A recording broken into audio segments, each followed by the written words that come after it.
The New York Times is finally admitting what we knew all along. School closures were detrimental to kids. Quite a turn of events from this.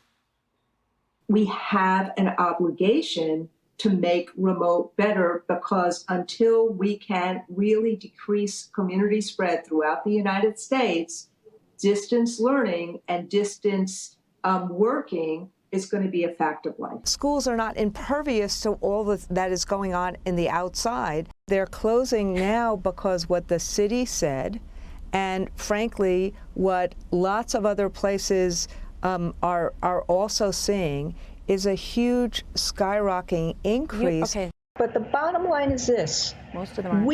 If we had actually listened to Dr. Redfield and the CDC last May, and that the former president, hadn't kept on changing his mind and changing these things, we would have gotten more schools back in session.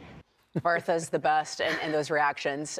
The New York Times op-ed titled, "The startling evidence on learning loss is in," and it reads in part, quote, "The evidence is in now, or the evidence is now in, and it is startling.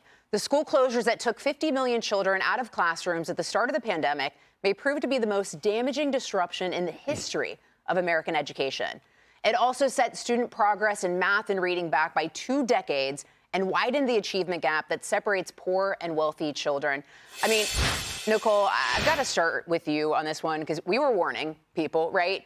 COVID was never statistically a big risk to kids, yet they shut the schools down anyways. Why? You know, Lisa, there are very few people in this world that I have a very negative visceral reaction to when I see. Randy Weingarten is absolutely one of those people. That woman has upended all of our children's lives to such massive consequence that I can't believe that she still has a platform. But I digress. We could spend this entire show talking about the failures of COVID, the suppression of lab leak theories, lockdowns, loss of free speech, free will, and now also the keeping kids out of school, prolonged absence, and the remote learning. Mental health is up.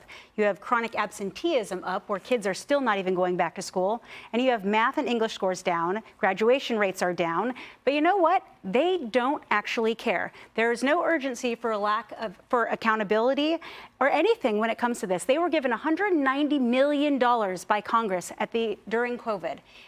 On beginning of 2023, an average of 50% of that money was used by the schools. Only 20% of that money was even allocated for learning loss of our children. But you know what they did spend $20 million on? The DEI programs in these schools. They don't take it seriously. We have an entire generation of kids who don't have the social skills, the academics, to actually become functioning members of societies, to be able to earn admirable wages. And it's not just going to be these kids who are suffering. It is our entire society. Shame on them. Shame on them. Amen. And let's dig a little bit further into this New York Times editorial. It says this: "The challenges have been compounded by an epidemic of absenteeism.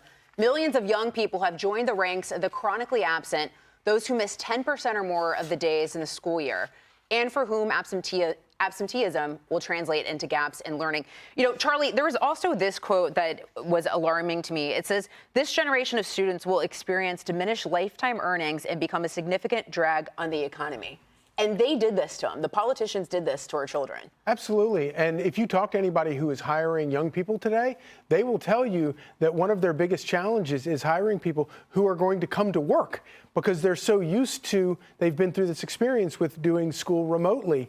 And as you point out, it also leads to this sort of, all of the obvious problems with testing and stuff, but also like an explosion of anxiety and the inability to sort of work through problems that you learn by, navigating a school day. And as uncomfortable as that may be, there's a point to it. You learn things from it.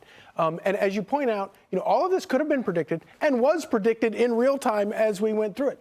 But the most disturbing part of it is what you said about children from poor families are the ones that are hurt the worst by this, because education is one of the greatest hopes for them to reach their full stature in the economy, and they've ruined that. Well, Griff, we've had parents have been on this network warning, saying, don't do this, don't do this. What about our kids? Let's listen, and then I want to hear from you.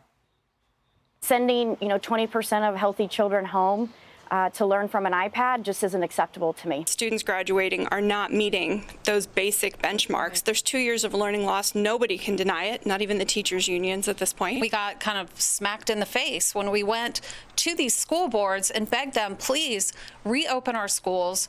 Our kids are struggling. And they said, we don't care. And you know what's so important? I'm glad you played that, Lisa, because what no one talks about is that Randy Weingarten, they didn't listen to parents during the entire process. I had a child that started high school when the pandemic hit. Talk to any parent out there.